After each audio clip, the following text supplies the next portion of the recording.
एक गांव में 3 दोस्त रहते थे। वो तीनों ही कामचोर और आलसी थे। वो कोई काम धाम नहीं करते थे। उनके परिवार वाले भी उनकी कोई इज्जत नहीं करते थे। वो पूरा दिन गांव में मटर गश्ती करते थे।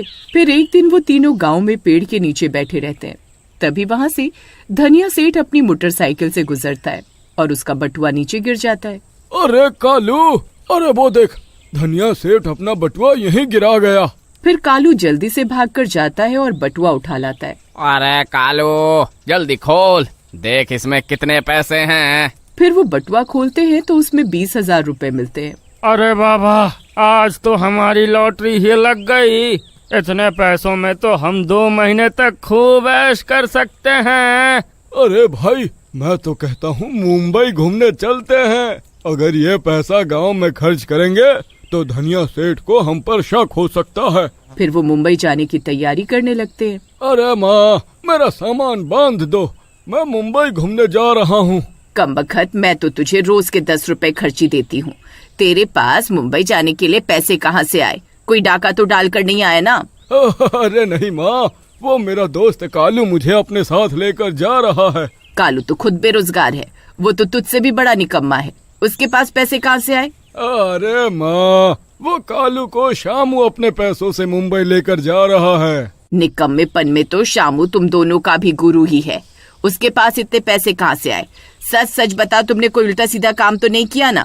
रामू अपनी माँ को कोई सीधा सीधा जवाब नहीं देता और अपना बैग उठाकर चल देता है। फिर वो तीनों मुंबई घूमने के लिए निकल पड़ते हैं और अपने गांव के रेलवे स्टेशन पहुंच जाते हैं। उनकी ट्रेन रात के 12 बजे की होती है। फिर कुछ ही देर में ट्रेन आ जाती है और वो उसमें बैठ जाते हैं। अरे वाह वाह, आखिरकार हम मुंबई के लिए निकल पड़े, वाह वाह। फिर वो तीनों ट्रेन में खूब हंसी मजाक करते हैं और रात के 2 बज जाते हैं। उनकी बोगी में एक बूढ़ा आदमी अपनी पत्नी और बेटी के साथ कहीं जा रहा होता है। अरे कमबख्तो, अब सो भी जाओ, रात के 2 बज गए हैं। ना खुद सो रहे हैं, ना दूसरों को सोने दे रहे हैं। फिर वो सब लोग सो जाते हैं और रात के 3 बज जाते हैं। तभी ट्रेन में एक औरत घूंघट किए हुए इधर उधर चक्कर लगाने लगती है। वो बार बार इधर से उधर चक्कर लगा रही होती है। तभी रामू की नींद खुल जाती है। अरे सब तो सो रहे हैं, फिर ये औरत इधर उधर चक्कर क्यों काट रही है? तभी उसकी नजर उसके पैरों पर पड़ती है तो वो देखता है कि उसके पैर उल्टे होते हैं। ये देखकर वो चौंक जाता है और अपनी चादर में छुप जाता है। फिर धीरे से साथ में सो रहे कालू को उठाता है। अरे कालू भाई, अरे जल्दी उठो, कालू भाई। अरे क्या हुआ भाई, इतनी रात में भी तुम्हें चैन नहीं है? अरे क्या हुआ? अरे भाई, ट्रेन में एक औरत चक्कर लगा रही है। अरे उसके पैर उल्टे हैं। अरे वो चुड़ैल है। अरे भाई, तुम्हारा दिमाग खराब तो नहीं हो गया? अरे कोई चुड़ैल नहीं होती, सो जाओ। अरे भाई, अगर तुम्हें मेरी बात पर विश्वास नहीं है तो 2 मिनट रुको, वो औरत अभी आती ही होगी, फिर तुम अपनी आंखों से देख लेना। फिर वो दोनों अपनी अपनी चादर को ऊपर ओढ़ लेते हैं और चुपके से चादर नीचे करके उस औरत का इंतजार करने लगते हैं। तभी एक औरत घूंघट लिए वहाँ से गुजरती है। रामू और कालू उसके पैरों की तरफ देखते हैं और उनकी आंखें फटी की फटी रह जाती है। अरे रामू भाई, अरे अरे ये तो सच में चुड़ैल है। अरे अरे भाई, ध्यान से देख, ये कोई और नहीं बल्कि इस बूढ़े की बेटी ही है। उसकी सीट भी खाली पड़ी है। फिर वो चुड़ैल आगे बढ़ जाती है। उसके आगे जाते ही रामू उस बूढ़े को उठाने लगता है। अरे भाई साहब उठो, भाई साहब। अरे बूढ़े जल्दी उठ, घोड़े बेचकर सो रहा है, सुनाई नहीं देता क्या? अरे जल्दी उठ। अरे क्या हुआ, क्यों इतनी रात में शोर मचा रहे हो? अरे नास मीटे, वो देख, तेरी बेटी चुड़ैल बनकर ट्रेन में घूम रही है और तू घोड़े बेचकर सो रहा है। अरे मर गए रे। अरे ये सुमन आज फिर चुड़ैल बन गई। अरे लेकिन तांत्रिक ने तो इसके हाथ पर तावीज बांधा था, फिर ये चुड़ैल कैसे बन गई? अरे कौन सा ताबीज, कैसा तांत्रिक, कौन चुड़ैल?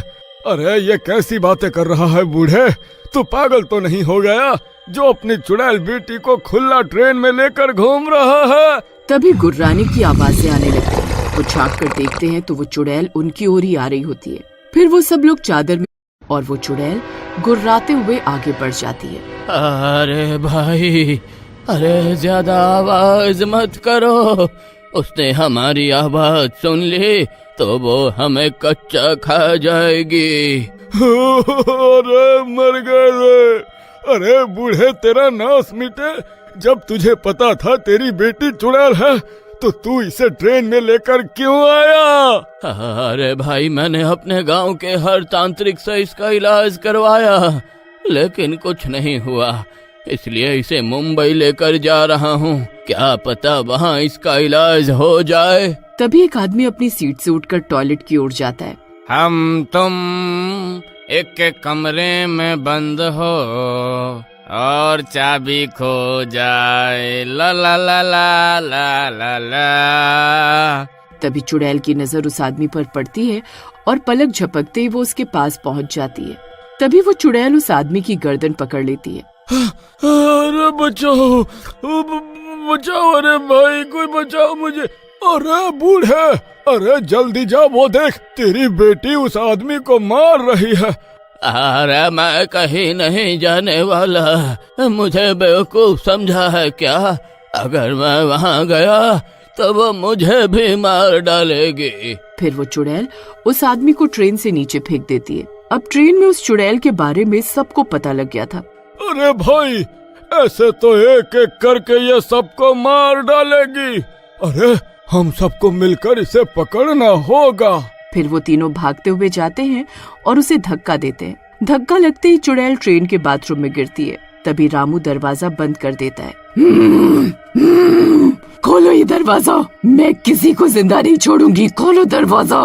भाई, ये तुमने बहुत अच्छा किया जो इसे यहाँ कैद कर दिया, नहीं तो आज हम सब मारे जाते हैं। चुड़ैल जोर जोर से बाथरूम का दरवाजा पीटने लगती है। अरे भाई, अरे मुझे नहीं लगता कि हम इसे ज्यादा देर तक यहाँ रोक पाएंगे।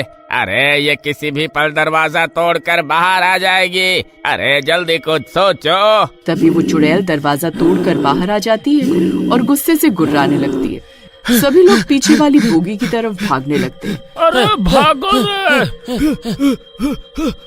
अरे ये चुड़ैल किसी को नहीं छोड़ेगी। अरे शामू भाई, जल्दी भागो। मैंने ही इसे बाथरूम में धक्का दिया था।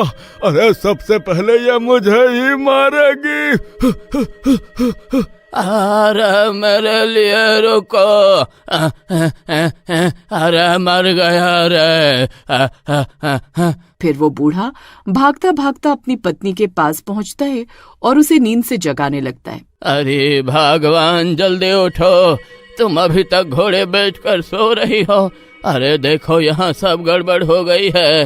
अरे वही हुआ जिस बात का डर था, वो देखो तुम्हारी बेटी चुड़ैल बन गई है और सबको मारने पर तुली हुई है। इतना बोलकर वो बूढ़ा और बाकी के सब लोग दूसरी बोगी की ओर भागने लगते हैं और दूसरी बोगी में पहुंचकर अंदर से दरवाजा बंद कर लेते हैं। अरे रुको, अरे इसे बंद मत करो, मेरी पत्नी अभी भी उसी बोगी में है। अरे उसे भी यहाँ आने दो। फिर सब लोग वहाँ से भाग जाते हैं। ये देखकर चुड़ैल को गुस्सा आ जाता है। उस बोगी में सिर्फ उसकी माँ बचती है। चुड़ैल अपनी माँ को देखकर गुर्राने लगती है। मैं किसी को जिंदा नहीं छोड़ूंगी, तुम सबको मार डालूंगी। नहीं बेटा, ऐसा नहीं बोलते। मेरी प्यारी बेटी कभी किसी को कोई नुकसान नहीं पहुंचा सकती। मेरी बेटी, मेरे पास आओ, मेरी अच्छी बेटी, इधर आओ। फिर चुड़ैल के अंदर की बेटी अपनी माँ की आवाज पहचान जाती है और गुर्राना बंद कर देती है। फिर उसकी माँ उसका सर अपनी गोद में रखकर उसे लोरी सुनाने लगती है और चुड़ैल शांत हो जाती है और कुछ ही देर में सो जाती है। सब लोग ये देखकर हैरान रह जाते हैं। फिर कुछ ही देर में दिन हो जाता है और वो चुड़ैल लड़की में बदल जाती है। ये देखकर उन तीनों को भी उस लड़की पर तरस आ जाता है। माँ जी, आप ये 20,000 रुपए ले लो और शहर जाकर किसी अच्छी जगह से इसका इलाज करवाओ। फिर वो तीनों अपने सारे पैसे देकर वापस गाँव आ जाते हैं और धनिया सेठ को सब कुछ सच सच बता देते हैं। ठीक है, तुमसे गलती जरूर हुई, लेकिन तुमने उन पैसों का सही जगह पर इस्तेमाल किया है। इसलिए मैं तुम्हें माफ करता हूँ। फिर वो तीनों धनिया सेठ के पास काम करने लगते हैं और ईमानदारी से पैसे कमाने लगते हैं।